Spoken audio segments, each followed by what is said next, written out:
জীবনে এমন কি আছে যা আপনাকে অজান্তে শিখরে পৌঁছে দিতে পারে বা আপনার পতনও ঘটাতে পারে? সঙ্গতি। যদি আপনি কোনো শ্রেষ্ঠ ব্যক্তির সঙ্গ লাভ করেন, তাহলে তার শুভ চিন্তা, তার গুণ, তার স্বভাব আপনার মধ্যে চলে আসবে। আপনি আরো শ্রেষ্ঠ হয়ে উঠবেন। আবার সেখানেই যদি আপনি কোনো দুষ্ট ব্যক্তির সঙ্গতি লাভ করেন, কোনো খারাপ মানুষের সঙ্গতি লাভ করেন, তাহলে আপনার শুভ চিন্তা, আপনার গুণ, তা যে কখন আপনার থেকে কেড়ে নেওয়া হবে সেটা আপনি জানতেও পারবেন না। দেখুন, এই সঙ্গতি হলো অত্যন্ত গুরুত্বপূর্ণ। এই সঙ্গতি আপনার নিয়তি নির্ধারণ করে। আপনাকে উদাহরণ দিলে, বৃষ্টির ফোঁটাকে দেখুন। যদি কোনো ফোঁটা গাছের পাতায় এসে পড়ে, তাহলে তা জীবন দান করতে পারে। যদি এমন কোনো ফোঁটা সাপের মুখে এসে পড়ে, তাহলে তা বিষে পরিণত হয়। যেমন সঙ্গ তেমন নিয়তি। এবার দুর্ভাগ্যের বিষয় হলো এটাই যে বর্ষার ফোঁটা নির্ধারণ করতে পারে না সে কোথায় পড়তে চায়। তার নির্বাচনের ক্ষমতা নেই। কিন্তু আপনার কাছে তো বিবেক আছে, আপনি ভাবতে পারেন, চিন্তা করতে পারেন। তাহলে আপনি ভাবুন, আপনি কি এমন সঙ্গ চান যা শ্রেষ্ঠ, নাকি এমন সঙ্গ চান যা অশুভ? নির্বাচন আপনারই। শ্রেষ্ঠ সঙ্গ বাছুন আর আমার সাথে ভালোবেসে বলুন, রাধা রাধা। আমাদের জীবনে অত্যন্ত গুরুত্বপূর্ণ একটা আশা বসবাস করে, বিশ্বাসের রূপে। বিশ্বাস যা আমরা ঈশ্বরের ওপর করি, ভাগ্য, প্রারব্ধের ওপর করি, নিয়তির ওপর করি। যখনই ভালো কিছু হয় আমরা বলি এ হলো ঈশ্বরের দয়া। যখন খারাপ কিছু হয় আমরা বলি এ হলো ঈশ্বরের মায়া। কখনো ঈশ্বর বা ভাগ্য বা প্রারব্ধ বা নিয়তি। আপনি নিজে কোথায় তা কখনো ভেবেছেন? আপনি বিশ্বাস করছেন ঈশ্বরের উপর, প্রারব্ধের উপর, কখনো নিজের উপর করেছেন? আমি আপনাকে একটা সহজ কথা বলি, যদি আপনি ঈশ্বরের উপর বিশ্বাস রাখেন, শুধুই ঈশ্বরের উপর বিশ্বাস, তাহলে আপনি সেটাই পাবেন যেটা আপনার ভাগ্যে লেখা রয়েছে। কিন্তু যদি আপনি নিজের উপর বিশ্বাস রাখেন, আত্মবিশ্বাস রাখতে শেখেন, তাহলে ঈশ্বর আর নিয়তি দুজনে মিলে আপনার ভাগ্যে সেটাই লিখবে যা আপনি চাইছেন। তাই মনে রাখবেন, সাফল্যের পথ হলো এই বিশ্বাস। নিজের আত্মবিশ্বাসকে ধরে রাখতে শিখুন। দেখবেন আত্মা প্রসন্নতায় ভরে উঠবে। তাহলে আসুন এই প্রসন্ন ভাব নিয়ে বলুন, রাধা রাধা।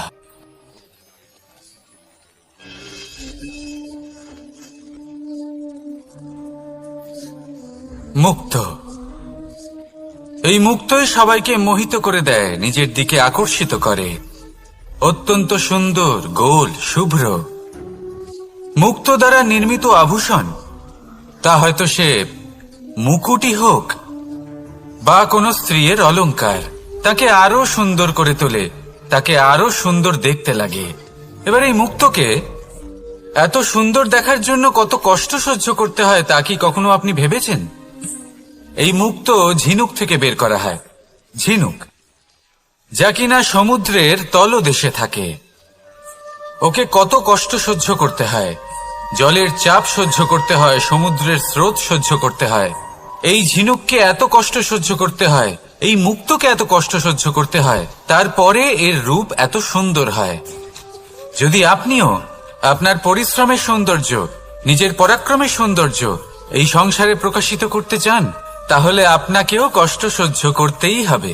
তাই জীবনে যখনই সংকট আসবে, বিপদ আসবে, সমস্যা আসবে, তখন একে সুযোগ হিসেবে গ্রহণ করুন।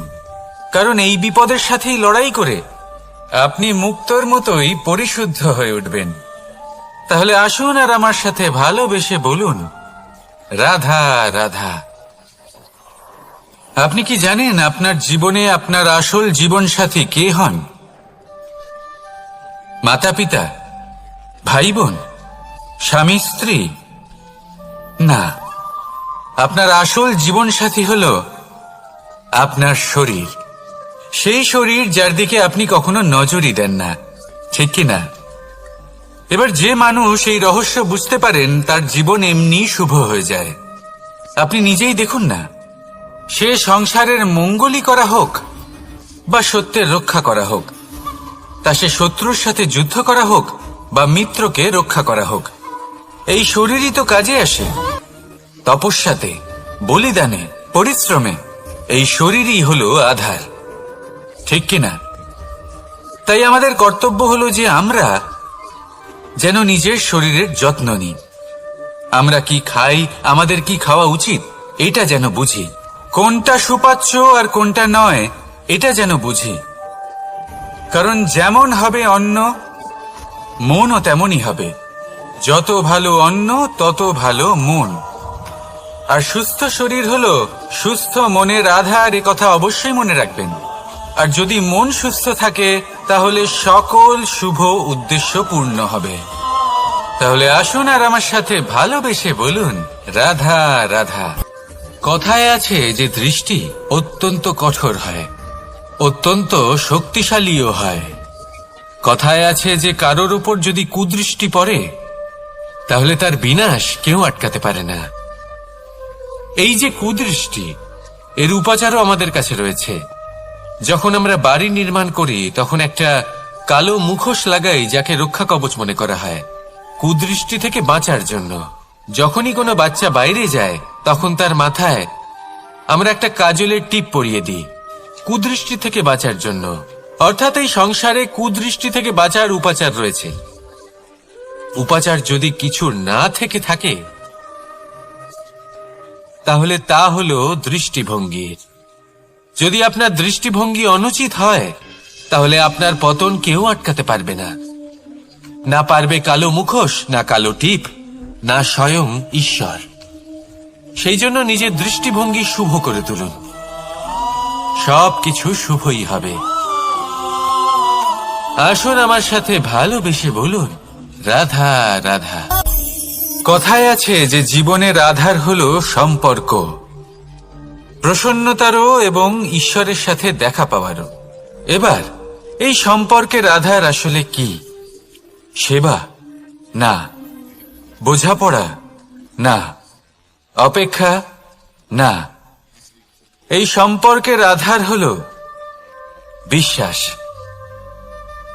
যদি বিশ্বাস ভেঙে যায় তাহলে জেনে রাখবেন যে সম্পর্করূপী এই ভবন, এর ভিতই ভেঙে গেল। আর যদি ভিত ভেঙে যায় তাহলে সেখানে অন্য কোনো ভবন নির্মাণ সম্ভব নয়, সম্ভবই নয়। এই সমস্ত সম্পর্কের বিশ্ব বিশ্বাসে বসবাস করে। এই বিশ্বাস হলো অত্যন্ত গুরুত্বপূর্ণ। এই বিশ্বাসের জোরেই আমি আর রাধা কোনো সাংসারিক বন্ধনে আবদ্ধ না হয়েও এক অত্যন্ত দৈব অলৌকিক বন্ধনে আবদ্ধ। এই হলো বিশ্বাস, যার দ্বারা 11 অক্ষৌহিনী সেনার সামনে অর্জুন দাঁড়িয়েছিল এবং জয়ী হয়েছিল। এই বিশ্বাস হলো অত্যন্ত গুরুত্বপূর্ণ। তাই বিশ্বাস করতে শিখুন, বিশ্বাস দিতে শিখুন, বিশ্বাস পালন করতে শিখুন। আর আমার সাথে ভালোবেসে বলুন, রাধা রাধা। এই সংসার অত্যন্ত বিচিত্র এক স্থান। এ সত্য খুঁজতে থাকে, আর সত্য খুঁজে পেলেই তা প্রমাণ করতে চায়। সে চায় তার প্রমাণ পেতে, সাক্ষী পেতে চায়। সেক্ষেত্রে আমাকে বলুন যে সত্য কি করতে পারে? সেই ব্যক্তি যে সত্যকে ধরে আছে সে কি করবে? কিছুই নয়, কিছু করার প্রয়োজনই নেই, শুধু তাতে টিকে থাকতে হবে। সেই হিমালয়ের মতো যা আজ পর্যন্ত টিকে রয়েছে। যদি আপনি সত্যবাদী হন তাহলে আপনার কিচ্ছু প্রমাণ করার কোনো প্রয়োজন নেই। যদি প্রয়োজন থাকে তাহলে সত্যের সাথে টিকে থাকার। এই সময় নিজে সাক্ষী হবে, নিজে প্রমাণ দেবে। এই নিয়তি স্বয়ং প্রমাণিত করবে যে আপনি সত্যবাদী ছিলেন, আপনি সত্যের পথে ছিলেন। তাহলে আসুন আর আমার সাথে ভালোবেসে বলুন, রাধা রাধা। ঈশ্বর আমাদের হাত প্রদান করেছেন। হাত যা জড়ো করা হয় প্রণাম করার জন্য, ঊর্ধ্বগামী হয় প্রার্থনার জন্য। এই হাত যার দ্বারা আমরা খাবার খাই, ফসল উৎপাদন করি। কিন্তু এই হাতের দ্বারা সবথেকে শ্রেষ্ঠ কাজ কি হতে পারে? সেবা। আগে হ্যাঁ, সেই হাত যা সামনে এগিয়ে আসে সেবা করার জন্য, যে সেবা করে তাদের যারা দুঃখে থাকেন, নিরাশ হয়ে থাকেন, যারা সেবা করেন তাদের যারা কিনা দরিদ্র, সেই হাত হলো সব থেকে অধিক মহান। ঈশ্বরকে দীনবন্ধু বলা হয়ে থাকে, কারণ যারা দুঃখী হন, নিরাশ হন, দরিদ্র হন, ঈশ্বর তাদের সাহায্য করেন, তাদের সহায়ক হন, তাদের মধ্যে ঈশ্বর বাস করেন। তাই আপনারা যদি এটাই করেন, যারা দুঃখে আছেন, নিরাশ হয়ে আছেন, যাদের সাহায্যের প্রয়োজন রয়েছে, যদি আপনি তাদের সাহায্য করেন, তাহলে আপনি এমন এক চৈতন্য লাভ করবেন যে আপনি তৃপ্ত হয়ে উঠবেন। তাহলে সবার সেবা করুন আর আমার সাথে ভালোবেসে বলুন, রাধা রাধা। ভয়। জীবনে আমরা কোন কোন বিষয়ে ভয় পাই? কোনো মানুষকে হারানোর ভয়, কোনো মানুষ, কোনো সম্পর্ককে হারানোর ভয়, অর্থহানির ভয়, সময়হানির ভয়। এবার বিষয়টা হলো, এই ভয় কখনো আমাদের কোনো লাভ করে না। এটা সবসময় আমাদের পিছনে ঠেলে আর নিচু স্তরে নামিয়ে দেয়, কখনোই আমাদের উত্থানের কারণ হয় না। তাই জীবনে যদি কোনো ভয়ের কারণ থাকতেই হয়, তা শুধুই এটা যে মানুষের কথা ভাবতে ভাবতে, সম্পর্কগুলিকে হারানোর ভয়, মানুষকে হারানোর ভয়, সবার মন রাখতে রাখতে আপনি যেন নিজেকে, নিজের ভাবনা চিন্তাকে না হারিয়ে ফেলেন। যদি এরকম হয়, যদি সকলের মন রাখতে রাখতে আপনি নিজেই নিজেকে হারিয়ে ফেলেন, নিজের ভাবনা, নিজের লক্ষ্য, নিজের মন্তব্যকে হারিয়ে ফেলেন, তাহলে সংসারে যতই যাই হয়ে যাক না কেন, প্রসন্নতা লাভ করবেন না। তাই রক্ষা তাকেই করুন যে আপনাকে রক্ষা করে, আপনার মানসিকতা, আপনার ব্যক্তিত্ব, আপনার লক্ষ্যকে রক্ষা করে। আর যদি কোনো বিষয় ভীত হতে হয়, তবে আপনি যেন নিজের উদ্দেশ্যের থেকে দূরে না চলে যান। তাহলে আসুন আর আমার সাথে ভালোবেসে বলুন, রাধা রাধা। সময় একটু একটু করে কেটে যায়, একটু একটু করে নিকটে আসে। খুব অদ্ভুত ব্যাপার। এই সময় প্রতিকূল হলেও একটু একটু করে কেটে যায়। এই সময় যদি ভালো হয়, তাহলে একটু একটু করে নিকটে আসে। অনুচিত তখনই হয় যখন আমরা নিজেদের অসফলতার জন্য সময়কে দোষ দিই, কিন্তু আসলে তেমনটা হয় না। আপনার পরিশ্রম আর প্রয়াস দ্বারাই আপনি সাফল্য লাভ করবেন, সময়ের দ্বারা নয়।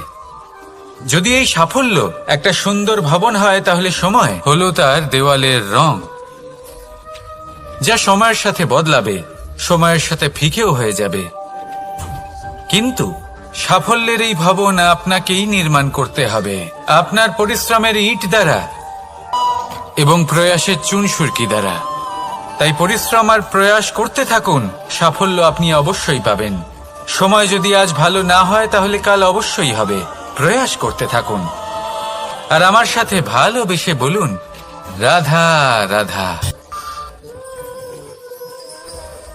এ হলো গোলাপ ফুল।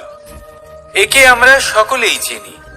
সমগ্র সংসার ভালোবাসে এই পুষ্পকে। এই ফুল দেখতেও সুন্দর। সবথেকে বেশি গুরুত্বপূর্ণ কথা হলো এর সুগন্ধ, যা দূর দূরান্ত থেকে ব্যক্তিদেরকে আকৃষ্ট করে। এই সুন্দর পুষ্প একটু মন দিয়ে দেখলেই দেখা যায় এর নিচে কাঁটা রয়েছে। এই সংসার বলে, এ প্রকৃতির কেমন রচনা, এত কোমল পুষ্প, এটা কি তীক্ষ্ণ কাঁটা সহ প্রস্ফুটিত হয়? এটাই হলো জীবনের সত্য। আমাদের অন্তরের সদ্গুণ, সেগুলিও এই ফুলের মতোই সুন্দর। সংসার এর সৌন্দর্য দেখতে পায়, এর সুগন্ধ চতুর্দিকে ছড়িয়ে পড়ে। কিন্তু এই সদ্গুণ জাগ্রত করে তোলার জন্য কঠোর পরিশ্রম করতে হয়, প্রতিনিয়ত চেষ্টা করে যেতে হয়। তাই জন্য যদি আপনি জানেন আপনার পথ উচিত, কিন্তু তা কাঁটায় পরিপূর্ণ, তাহলে থামবেন না, চলতে থাকুন। একবার যদি অন্তরের সদ্গুণ জাগ্রত হয়, তাহলে এই সংসার এর সৌন্দর্য দেখবে, আর সুগন্ধে আকর্ষিত হয়ে আপনার কাছে আসবে। এই মন, এই জীবন প্রসন্ন হয়ে বলবে, রাধা রাধা।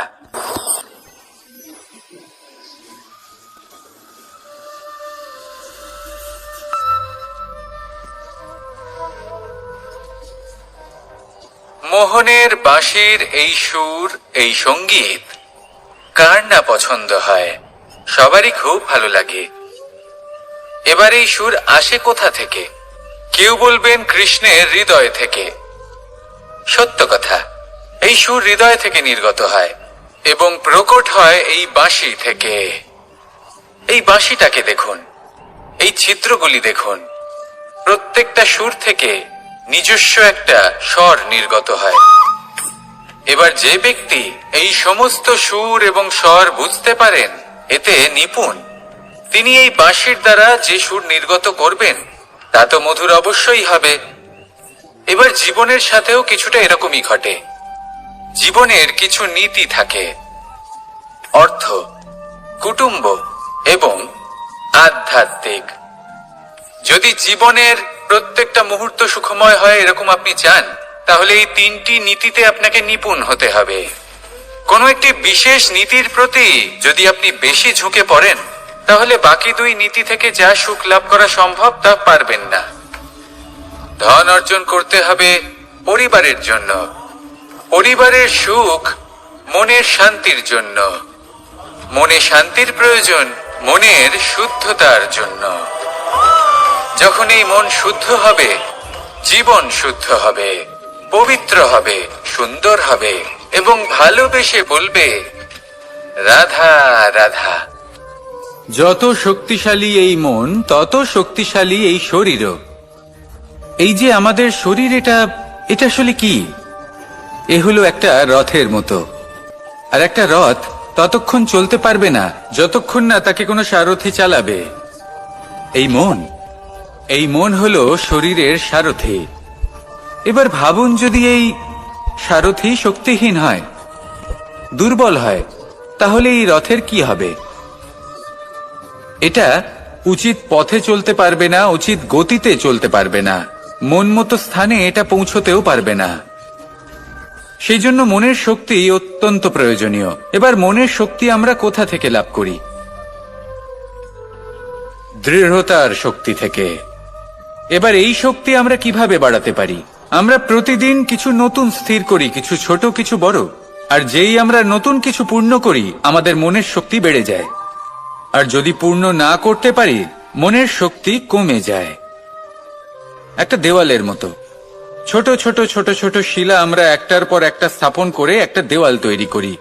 এতগুলো পাথর যখন একত্রিত হয়ে যায়, তখন এমন এক দেওয়াল তৈরি হয় যাকে ভাঙা প্রায় অসম্ভব হয়ে দাঁড়ায়।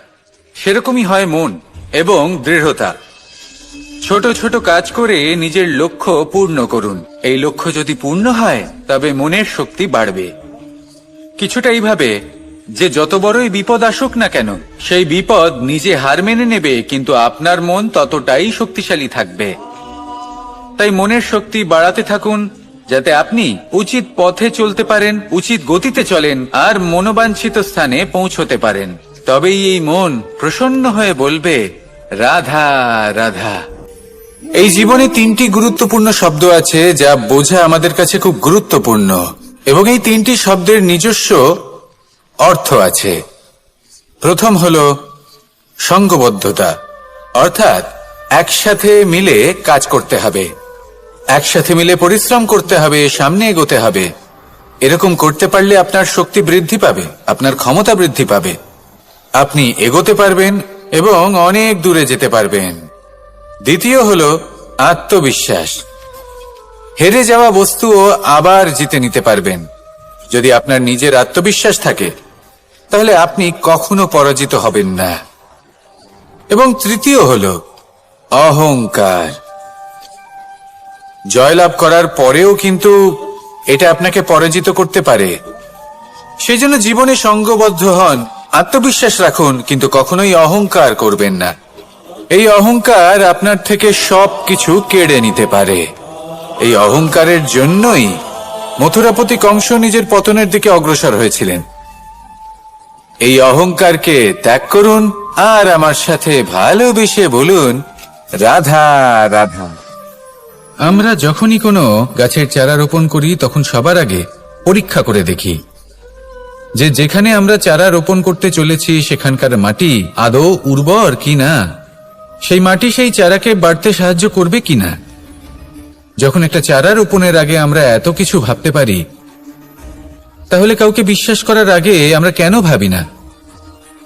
জীবনে কখনো এই বিশ্বাসরূপী চারা কোথাও রোপণ করার আগে বোঝার চেষ্টা করুন যে যার উপর আপনি বিশ্বাস করতে চলেছেন সে কি আদৌ আপনার বিশ্বাসের যোগ্য কি না। ভেবে দেখুন সেই ব্যক্তি ভবিষ্যতে গিয়ে আপনার বিশ্বাস ভাঙতে পারে কিনা। এটাও ভেবে দেখুন যে যাকে আপনি বিশ্বাস করতে চলেছেন তাকে আপনি বিশ্বাস করলে নিজের জীবনের উদ্দেশ্যে আপনি অগ্রসর হতে পারবেন কিনা। আর তার জন্য প্রয়োজন সঠিক সিদ্ধান্ত, পরখ করা, কোনটা উচিত কোনটা অনুচিত সেটা বোঝা। আর তাতে কিন্তু আপনি সন্দেহবাতিক হবেন না, তাতে আপনি আরো নিপুণ হয়ে উঠবেন। তাই যদি আপনি নিপুণ হয়ে উঠতে চান তাহলে বোঝার চেষ্টা করুন, পরখ করে দেখুন কোনটা উচিত কোনটা অনুচিত বুঝুন। আর বিশ্বাস তখনই করুন যখন আপনি 100% নিশ্চিত হবেন যে সে বিশ্বাসের যোগ্য। আসুন আমার সাথে ভালোবেসে বলুন, রাধা রাধা। রাধা কখনো কখনো আমার জন্য বড়ই সুগন্ধি আতর নিয়ে আসে, পারিজাত ফুলের মালা নিয়ে আসে আমার প্রসাধন করবে বলে, এবং আমার সব থেকে বেশি প্রিয় মাখন নিজে হাতে বানিয়ে আনে আমাকে নিজে হাতে খাইয়ে দেবে বলে, সবকিছু আমাকে প্রসন্ন করবে বলে। কিন্তু আপনি কখনো ভেবেছেন যে এই আতর কিভাবে বানানো হয়? সহস্র ফুলের পাপড়ি একসাথে পিষে নিতে হয়, তারপরে তার থেকে যে রস নিঃসৃত হয় সেই রস দ্বারাই আতর তৈরি হয়। অনেক সংখ্যক ফুলকে অসীম যন্ত্রণা ভোগ করতে হয়, তবে তারা আমার প্রসাধন সামগ্রী হয়ে উঠতে পারে। দুধ থেকে মাখন তৈরি করার জন্য কতটা পরিমাণ মন্থন সহ্য করতে হয় সেটা আপনি জানেন। ঠিক সেই রকমই হলো আমাদের জীবনও। বিপদও আসে, কঠিন পরিস্থিতিও আসে, এর সম্মুখীন হতে শিখুন। মনে রাখবেন আপনি হলেন সেই দুধ যাকে মন্থন সহ্য করতে হবে মাখন হয়ে ওঠার জন্য। মনে রাখবেন আপনি হলেন সেই ফুলের মতন যাদের পিষ্ট হতে হবে সুগন্ধি আতর হয়ে ওঠার জন্য, যাকে এই সংসার পছন্দ করে। কখনো কখনো জীবনে আপনার সাথে খারাপ শুধুমাত্র এই কারণে ঘটে যাতে আপনার শ্রেষ্ঠ রূপ এই সংসারের সামনে আসতে পারে। শুধুমাত্র কঠিন পরিস্থিতি এবং বিপদকে একটা সুযোগ হিসেবে দেখার চেষ্টা করুন। আপনার জন্য এই সংসার বদলে যাবে, সংসারকে দেখার দৃষ্টিভঙ্গি পাল্টে যাবে, আপনার ভাগ্য পাল্টে যাবে, আর এই মন প্রসন্ন হয়ে বলবে, রাধা রাধা। পাশা নামক এই খেলাটি আপনারা নিশ্চয়ই খেলেছেন, না খেলে থাকলে দেখেছেন, আর যদি দেখেও না থাকেন তাহলে নিশ্চিত রূপে শুনেছেন। মহাভারতের এই মহাযুদ্ধ কোথাও না কোথাও এই পাশা নামক খেলার কারণে হয়েছিল। পাশার এই বিচিত্র খেলা, দান, এইসবের কারণে কেউ নিজের মাথায় রাজ মুকুট পরিধান করেছিলেন, আবার সেখানে পরাজিত হওয়ার জন্য কাউকে বনবাসও ভোগ করতে হয়েছিল। কিন্তু এই খেলা সমাপ্ত হওয়ার পরে সমস্ত ঘুঁটি আর এই পাশার ছক একই পুটলিতে স্থান পেল। এটাই হলো আমাদের জীবন। এই সংসারে আমরা জয় পরাজয়ের বিষয়ে এতটাই ভাবি, এত চিন্তা করি যে এই জীবনের খেলার আনন্দটাই উপভোগ করতে পারি না। আর অবশেষে কি হয়? কেউ জয়ী হন, কেউ পরাজিত হন, কিন্তু দুজনেই একই স্থানে পৌঁছে যান। প্রত্যেক ব্যক্তি মৃত্যুর পরে একটি নির্দিষ্ট স্থানেই পৌঁছতে বাধ্য, কিন্তু ততক্ষণ এই জীবন, এই খেলা, তার আনন্দ উপভোগ করুন। এই সংসারে সেই ব্যক্তি শ্রেষ্ঠ স্থানে পৌঁছতে পেরেছেন যিনি এই সংসারকে প্রকাশ প্রদান করেছেন, যিনি কখনো জয় পরাজয় এই বিষয়ে ভাবেননি, শুধু এই জীবনের খেলার আনন্দ উপভোগ করেছেন। এটাই আপনিও করুন আর আমার সাথে ভালোবেসে বলুন, রাধা রাধা। প্রত্যেক মানুষ নিজের জীবনে দুঃখ অনুভব করেন। প্রত্যেকের দুঃখ আলাদা হতে পারে। কারোর মনে এই দুঃখ থাকে যে সে তার বাবা মায়ের সব ইচ্ছে পূরণ করতে পারেননি। কেউ এটা ভেবে দুঃখ পান যে সে চিরকাল সদাচার করেছেন, সৎকর্ম করেছেন, কিন্তু তাও তাকে দুরাচারী বলে মনে করা হয়। কেউ এটা ভেবেও দুঃখ পান যে তার সামনে যে ব্যক্তি রয়েছেন তার চোখে তিনি শত্রু হয়ে উঠেছেন বা দুষ্ট হয়ে উঠেছেন, যেখানে তিনি হয়তো কোনো অনুচিত কাজই করেননি। এবার এই সমস্ত বিষয় নিয়ে ভেবে নিজের ব্যক্তিত্ব নিয়ে সন্দেহ প্রকাশ করবেন না। যদি নিজের ব্যক্তিত্ব নিয়ে কোনো সন্দেহ থেকে থাকে, তাহলে কর্ম সংক্রান্ত প্রশ্ন করুন যে আপনি যা করেছেন তাতে কি উচিত ছিল, কি অনুচিত ছিল। যেটা প্রয়োজন সেটা এটা বোঝার যে আপনার অন্তর্মন, আপনার বিবেক আপনাকে কি বলছে, আর আপনার অন্তর্মন আর আপনার বিবেক আপনাকে যেটা করতে বলবে শুধু সেটাই করুন। আর তারপরে এই সংসার কি বলবে, কি ভাববে সেসব নিয়ে ভাবতে যাবেন না, কারণ এই সংসার তো ঈশ্বরকেও প্রশ্ন করে থাকে, ঈশ্বরকেও দোষী মনে করে। কখনো কখনো যখন কোনো ঘটনা মানুষের ইচ্ছা অনুযায়ী ঘটে না, তখন মানুষ এটা বলে যে হে ঈশ্বর, আপনি আমার পাশে থাকলেন না, আপনি বড়ই কঠোর, এটা আপনার দোষ। যেখানে বেশিরভাগ সময় হয়তো সে নিজেই নিজের কর্মফল ভোগ করছে, আর কখনো কখনো ঈশ্বর হয়তো তার জন্য আরো ভালো কোনো পরিকল্পনা করে রেখেছেন, কিন্তু মানুষ সেটা বুঝতে পারে না। তাই দিনের শেষে যেটা প্রয়োজন সেটা হলো নিজের মনের কথা বুঝতে হবে। আপনার বিবেক কি বলছে শুধু সেটাই করুন, আর সামনে এগোতে থাকুন। আমার সাথে ভালোবেসে বলুন, রাধা রাধা। পরিবর্তন, এটা হলো সৃষ্টির অমূল্য নিয়ম। এই সংসারে সবকিছু সময়ান্তরে পরিবর্তিত হয়, এই সময়ও পরিবর্তিত হয়। পরিবর্তন চিরকাল হয়ে এসেছে আর চিরকাল হতে থাকবে, কিন্তু এবার আমরা সেই পরিবর্তন কিভাবে লাভ করব যেটা আমাদের প্রয়োজন, যেটা আমরা চাই। আমরা জীবনে বিকাশ চাই। এই বিকাশ কিভাবে লাভ করতে পারি? এই প্রকৃতি কিন্তু আমাদের অত্যন্ত উত্তম উদাহরণ দিয়ে বুঝিয়েছে। একটি বিন্দুর উদাহরণ দিয়েছে যা ভবিষ্যতে একটা বিশাল নদীর আকার ধারণ করে। এটা কিভাবে হয়? মেঘ থেকে একটি বিন্দু ঝরে পড়ে সেই পর্বতের ওপর যেখানে হিম আছে। সেই হিমের সংস্পর্শে আসা মাত্র সেই বিন্দুর সাথে আরো বেশ কিছু বিন্দু যুক্ত হয়, তারপর তারা অগ্রসর হয়, আরো কিছু বিন্দু যুক্ত হয়, আস্তে আস্তে একটা ক্ষীণ ধারার রূপ ধারণ করে, এবং সেটাই ভবিষ্যতে আরো এগোতে থাকে। অনেকটা যাওয়ার পর যখন অনেক সংখ্যক বিন্দু একসাথে যুক্ত হয়, তখন সেটা বিশাল নদীর আকার ধারণ করে। এবার আমরা মানুষ বলে আমাদের সাথে এই নিয়মের অন্যথা হয় তা নয়। আমরাও এই প্রকৃতির অংশ, আমাদের ক্ষেত্রেও একই নিয়ম প্রযোজ্য। যখন পরিশ্রম করে অনেক সংখ্যক বিন্দু আমরা একত্রিত করব, তখনই পরিবর্তনের নদী প্রবাহিত হবে। প্রয়োজন হল নিরন্তর পরিশ্রম করা এবং ধৈর্য ধরা। এটা করতে থাকুন, জীবনে সবকিছু লাভ করতে পারবেন, কারণ প্রকৃতি আমাদের এটাই শিখিয়েছে। আর আমরা এই ব্রহ্মরই একটি অংশ, যার দ্বারা এই ব্রহ্মাণ্ড নির্মিত। আসুন আমার সাথে ভালোবেসে বলুন, রাধা রাধা।